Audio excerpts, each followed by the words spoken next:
Hardly ideal, as our coverage will show. Certainly, match referee David Syme wasn't in any doubt that the game should be played. He told me today the pitch was in perfect condition at 3 o'clock. Of course, the surface was cutting up. But remember, there were no injuries during the 90 minutes.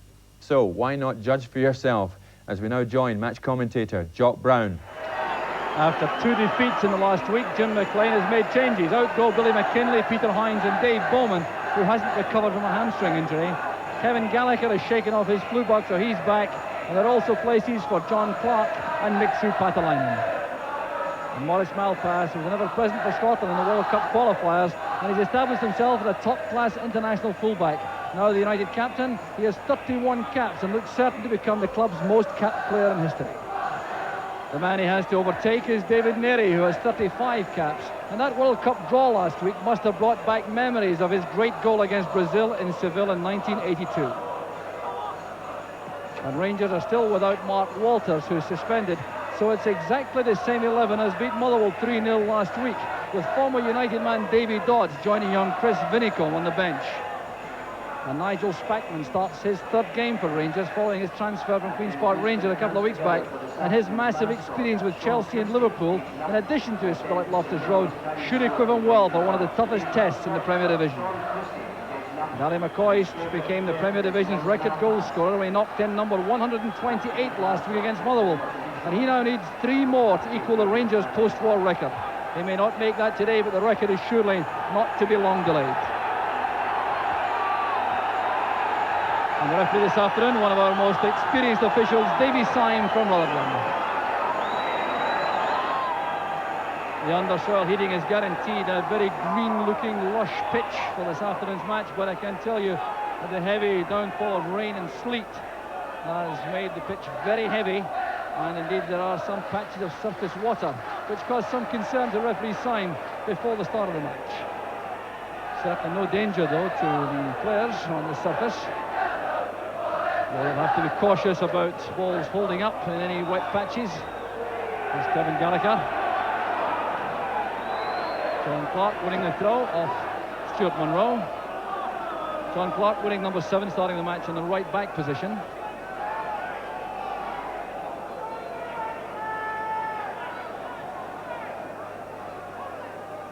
Headed inside by O'Neill. Spackman plays it back into the path there of Patalainen. Fine cross, and Malpass coming in, couldn't control it. Well, that turned out to be a good chance for Dundee United. The ball played across by Patalainen away from Woods, missed there by the covering player, who was Ian Ferguson, and Malpass couldn't take advantage. A treacherous day for goalkeepers. Enormous kick out that from Woods, wind assisted. Spinning off the top of Mo Johnston's head.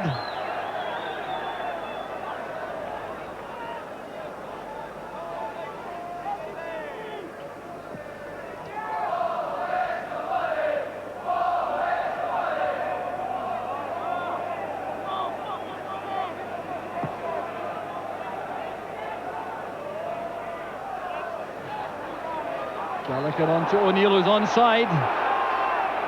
The angle ball across the face of the goal. Ian Ferguson doing a good job coming back to prevent Maurice Malpass having a direct run and goal.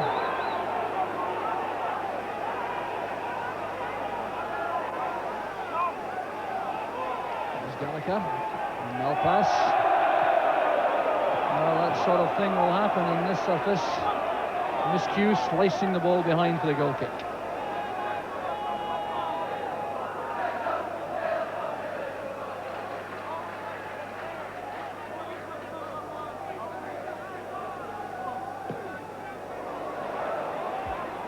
No helps on that Woods kick out.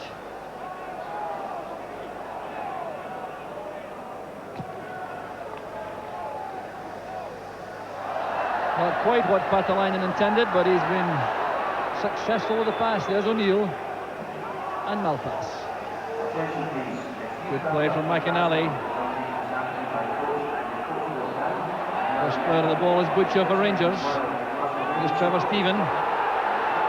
Price making a break on the right, was well onside. Tackle from Malpass, the ball came off Trevor Stephen.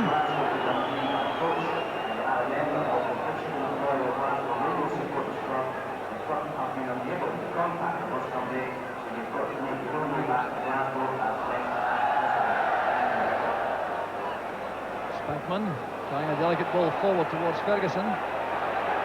Making a good recovery. McCoy's to Ferguson. That was for Johnston. McCoy's coming in. And Alan Main looking very assured coming from his line.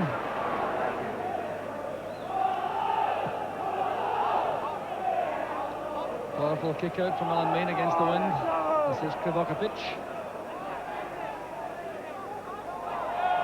Gallagher couldn't control it. Perhaps sensed the presence of John Brown behind him.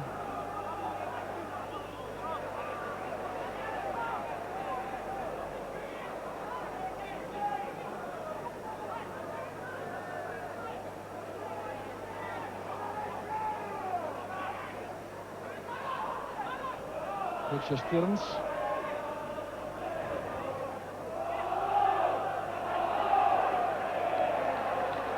Butcher forced to play it out for a United throw.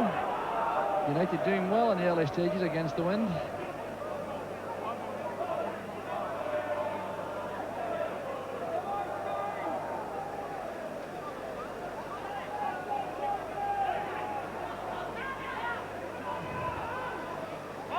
Good play by Gallagher, he's away from Butcher. Takes him on the second time. Careful clearance by Spackman, but straight to John Clark. Patalainen! Superbly finished for Dundee United. 10 minutes on the clock. Mixu Patalainen scores his 5th goal of the season. It was great play from Kevin Gallagher, sidestepping Butcher, playing the ball across. The clearance from Spackman goes straight to John Clark. A viciously swerving ball across goal. There was Patalainen, and Woods was beaten. Well, Mixu Patalainen scored many fine goals in his career here at Tannadice since arriving from Helsinki, but that would match any of them. A superbly delivered cross from John Clark, making it a bit easier for him. Now Rangers coming back, away from Malpass. This is John Brown. Well, that's not a bad idea. John Brown with that powerful left foot letting fly. Well, he has the wind behind here, John Brown, and although it's a long way out, this could certainly worry Alan Main. Patalainen leading in there. Good play again by Jackson. There's no offside. Gallagher's in the clear. O'Neill waits in the middle. So is Patalainen. And it's cut off by Terry Butcher, who's irate about the fact that the flag did not go up. Well, this ball played through by Darren Jackson. Gallagher trying to beat the offside trap. Was in the clear, going into the byline, and Butcher did well.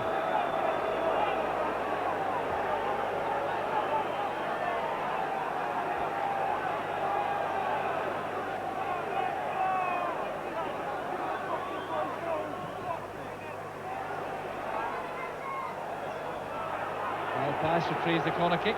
This is O'Neill. Stephen cut that off, but was heading towards Gallagher. Nearly to Malpass. Patalainen is offside this time.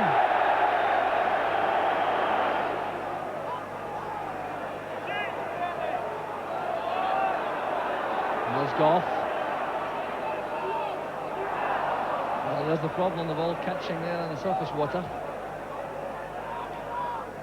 Butcher looking for Johnston. Trevor Stephen wins it. Krivokapic tangled there with Johnston off the ball. The clearance is made by John Clark, and there's a foul given for that challenge on Trevor Stephen. David Neary is upset about that. Van der Hoorn appeared to be the man involved. Here's Butcher, now there's Johnston with Krivokapic. They tangle as Trevor Stephen wins possession. The United players appealing for handball. As Stephen turns back inside. then loses the pass and runs straight into Van der Hoorn. Well, it didn't appear to be a great deal in that, in all fairness to Van der Hoorn. It was Ian Ferguson, and Jim McInally was first there to block the shot.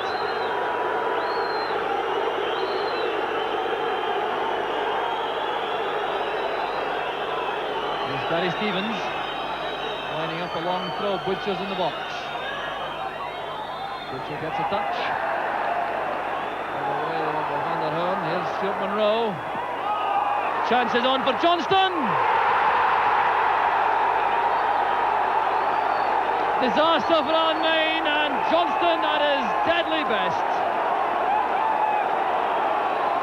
Well, head flick on there from Butcher. It was cleared by Van der Hoorn. Here was Stuart Monroe forced onto his right foot, a weaker one. The shot not too powerful. Main couldn't hold it, and that's food and drink to Maurice Johnston. So Johnston gets his 10th goal of the season to bring Rangers back on level terms. There's Stuart Monroe, flicked on by Johnston, straight to Van der Hoorn, the sweeper. Trying to get that beyond John Brown. There's Spackman. Krivokapic.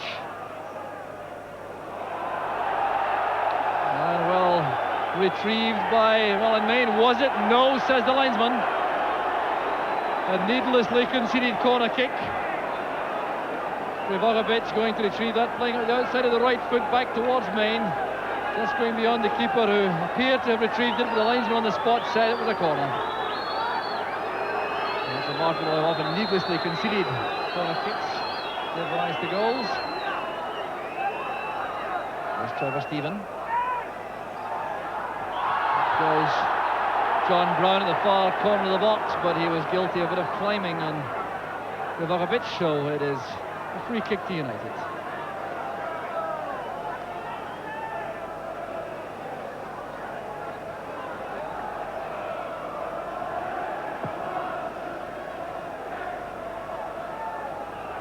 Patalainen battling hard there with Stevens. He had a chance for Kevin Gallagher. Straight through and goal. And it just would not run for him.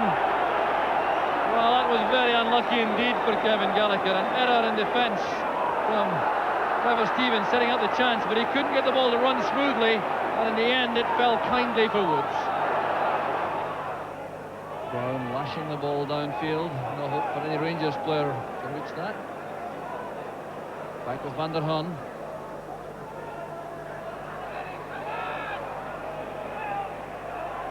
Trevor Stevens doing well, working that out of the crowded midfield area for Gary Stevens. Here's Ferguson, tackled instantly by Malpass. Help arriving in the form of Neri. Good header down by Goff.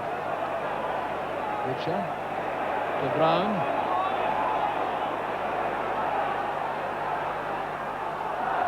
Clumsy touch there from John Brown, trying to find McCoist on the left.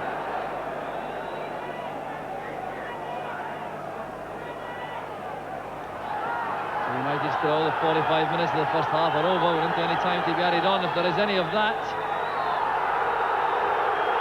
Far side linesman indicating offside, but the referee insisted it's a throw to United. Headed away by Brown. Well, undoubtedly a first half when conditions have dominated. That driving rain coming down incessantly throughout the first half. A first half which burst to life in 10 minutes when Migsu Patalainen gave Dundee United the lead. A beautifully swerved cross from John Clark, bulleted home with the head of Migsu Patalainen beyond Chris Woods. That gave United the lead. They looked very confident for a long spell until the 26th minute, when a shot from Stuart Monroe came back off the chest of Alan Main. There was Maurice Johnston, and that was a goal which makes the half-time score at Tannadice. Dundee United 1, Rangers 1.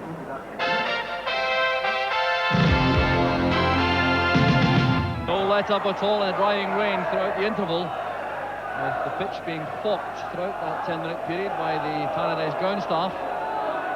But really it is becoming more and more difficult with every passing minute. And for these fans behind Alan Main, the goal to our right, with no cover, they really are diehards, and I wonder if they would support my own view that summer football is inevitable. Back with Malpass and Patalainen. Goff's in command at the back for Rangers. Former Dundee United player, of course, before going to Tottenham.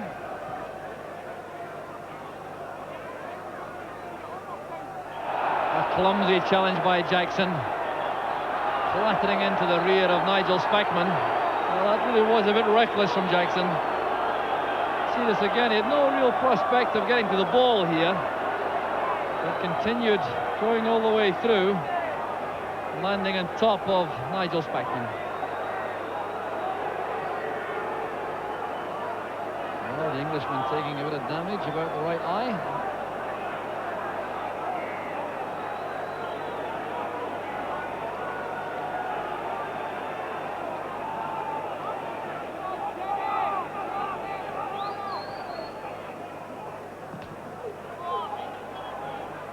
Brown's header goes straight back to Goff.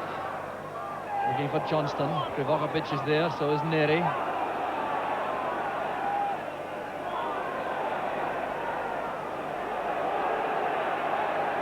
Well, 10 minutes gone in the second half. Still one apiece. And United finding it very difficult to harness the benefit of the wind.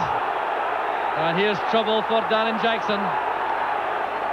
A second infringement inside a minute on Nigel Spackman. There's Jackson racing in there as Spackman got the ball first, took that late tackle from Jackson, and the automatic reaction of referee Syme was to bring out the yellow card.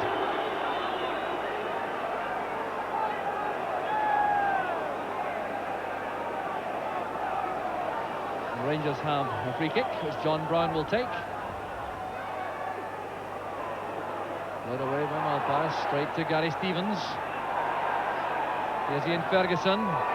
Fine effort by Ferguson, and well saved by Main. Well, a very difficult ball for the young keeper to handle. Ferguson has lots of power in his right foot. Gary Stevens knocking it into his path. Rifling shot, and the keeper did well. Now Stephen. Showing just enough of the ball to John Clark. There's Krivokapic. He's in trouble, but he was fortunate there, the way the ball broke to Van der Hoom.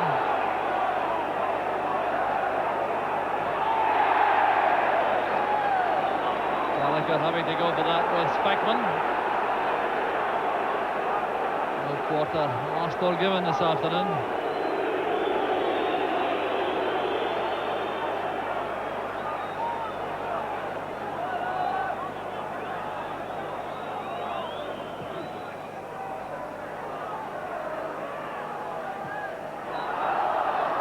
Going for that.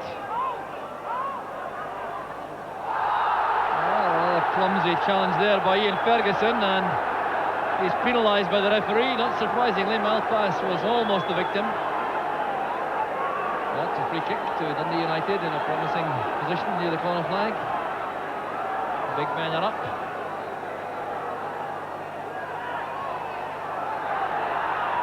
Headed away by Monroe, only as far there as Kevin Gallagher, played again by McInally. Spackman. Trevor Stevens stopped there by Neri.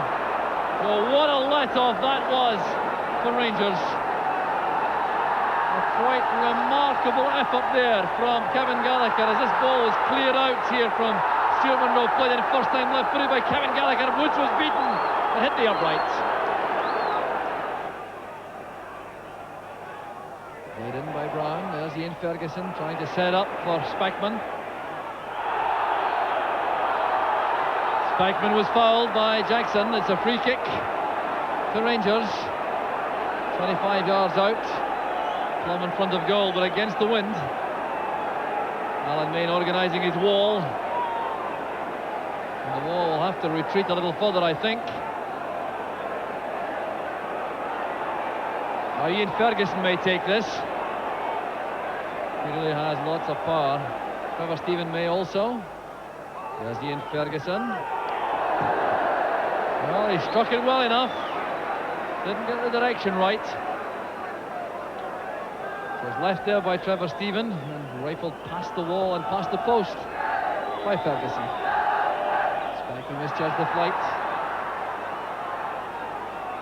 Kevin Gallagher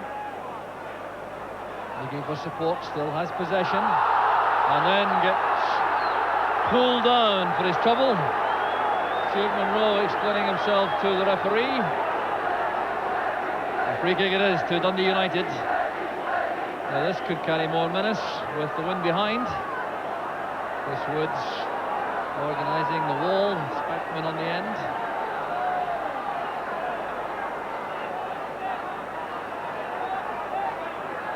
Jim McInally for the ball. Freddie van der Hoorn may have a go at goal. So may Darren Jackson.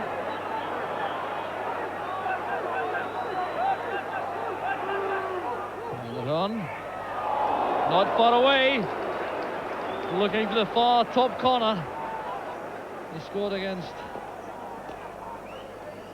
Before, that's a great effort from Van der Hoorn, just going past the upright. McCoist to Johnston. John Clark getting some help there from Jackson. That's a good ball from Spackman. A chance now for Rangers. John Brown breaking on the left. Monroe goes ahead of him. Plenty of support in the middle. Challenge came from Leary. There's Stuart Monroe with the throw, looking for Trevor Stephen, and it's left by Clark for the United goalkeeper.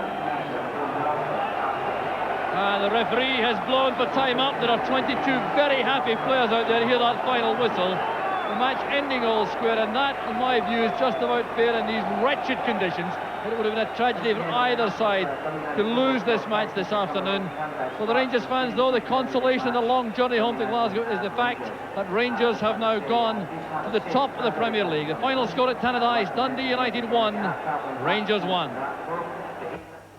Hamish, a game that was clearly dominated by the conditions. Yes, definitely. We can see it out here through the window. It's nice watching it from here, but the players, they don't relish playing in that. But you know that you've just got to go out and do as good as you can do, you know.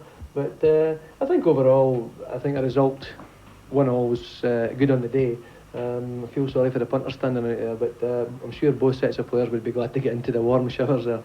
And was it, in fact, in your view, playable? I know it wasn't dangerous in the sense of being hard underfoot, but from the point of view of playing passes and surface water, catching balls and things like that, was it really playable for a top-level game? Well, Joe, I've played in a lot worse than that.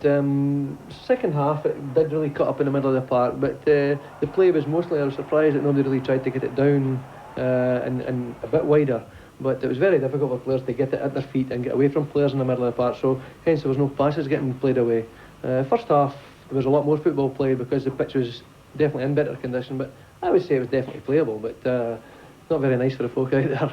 Well, I take it you would have some sympathy with the goalkeepers today because the conditions were desperate for that, and of course both goals were very interesting goals in different ways. The first goal for United, how did you see that? Well, I was sitting up just to the left of the goal, and I thought it was a well taken goal. Kevin had a chance of getting it across, blocked, and big John Clark played it in. Just the first time pass into the box, and Mixu got up, and I thought it was a very good header. You were saying yourself that you thought maybe the goalkeeper was, but you were at a different angle from where I was, but I thought it was a very good header right in the top corner, but I didn't think it gave the keeper much chance. I wondered if Chris Woods actually had been stuck almost on the line. Well, the goalies are not bad. The pitches at this time of year are superb. You know, I mean, normally at this time of year we are up into mud and whatnot, but if you look at the pitch, it's still really green because of the weather we've had. But I thought it was a good goal, and I wouldn't say you could blame Chris for that. Now, what about the Rangers goal? Alan Main obviously had a very tough task in these conditions. That's right. One that goalkeepers hate. It's coming in. It's a reasonably well hit shot, and it just bounces in front of him. You know, and unfortunately, if it'd been wider, it was an easier one for him to push away. But it was in, and he had to try and hold it, and he never really got around it. Broke off him, and give credit to Morris Johnson in first before a defender, and stuck it away quite well. But you've got to really say on the conditions it is the goalkeeper's fault. On a good pitch, he would have probably held it no problem. There were some interesting performances. Kevin Gallagher, for instance, seemed to come back into the game a bit after being out with flu. He seemed to be almost back to normal. Yeah, Kevin in flashes, he was a wee bit unlucky. It's like everybody else trying to run with the ball, which is his game. A chance in the first half that he got through, and the ball just wouldn't come down and to get a hit at it.